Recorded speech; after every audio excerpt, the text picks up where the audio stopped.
this state. We're going to take back the White House. Before the China virus invaded our shores, we built the greatest economy in history. There was nothing like it. We were beating everybody, including China. Our current president has failed in his most basic duty to the nation. He's failed to protect us. He's failed to protect America. And my fellow Americans, that is unforgivable. The long and hard-fought campaigns of 2020 are entering their final stretch. Hello, I'm Chuck Stokes, and welcome to this Spotlight on the News special, Inside Michigan's African-American Vote. Over the next couple months, we'll take you through the important races and issues up for grabs this November. Our diverse experts and political observers will help us sort through the smoke and mirrors. We begin first this week with Oakland University political scientist Dave Dulio, director of the Center for Political Engagement, and Livonia Perryman, host of her own radio show on 910 Superstation and president of the National Congress of Black Women for Metro Detroit. They'll give us an overview of what's at stake on Election Day and the impact African Americans and other groups may have on the outcome of this year's elections. Come with us inside Michigan's African American Vote. What do the Democrats have to do to win back the White House?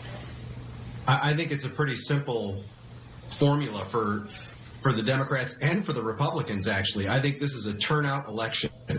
And for the Democrats, it's energizing part of the base that was not energized in 2016. And that starts and might end, actually, with African-American turnout in cities across the country, but certainly like Detroit. Hillary Clinton got 80,000 fewer votes in 2016 out of Wayne County than Barack Obama did 4 years prior.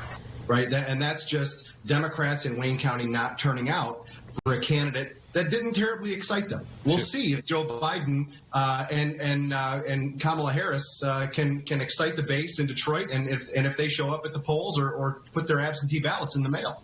I really think that the Democrats have to actually think outside of the box in terms of the old playbook no longer exist, not because of just the pandemic, but because of the person who is residing now in the White House. I think after 2016, the Democrats had to go back and huddle and really review and look at the approach that they were taking and are taking in terms of winning an election. It's one thing to talk about that we have a big tent. It's another thing to make sure that everybody feels comfortable in that big tent. And the Democrats have to show that if they are in charge, that people's lives will be impacted in a very positive way. They have to act like pit bulls in terms of really capturing the election, capturing the vision,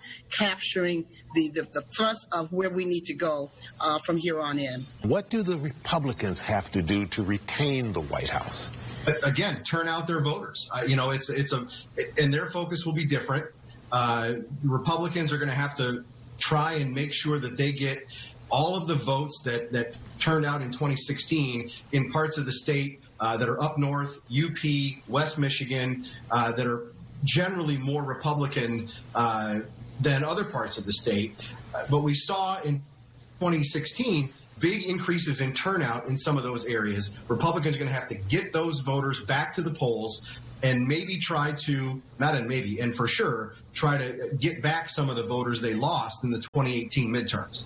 They are in a pickle, especially when there are individuals within the Republican Party that have one message, and that one message is coming from the White House. It's truly a disconnect. They have to find a way. They have to find a way to really serve the people that they say they are serving. Coming up, will this be the year where the power of the female vote determines who wins and who loses in campaign 2020? We'll find out right after this.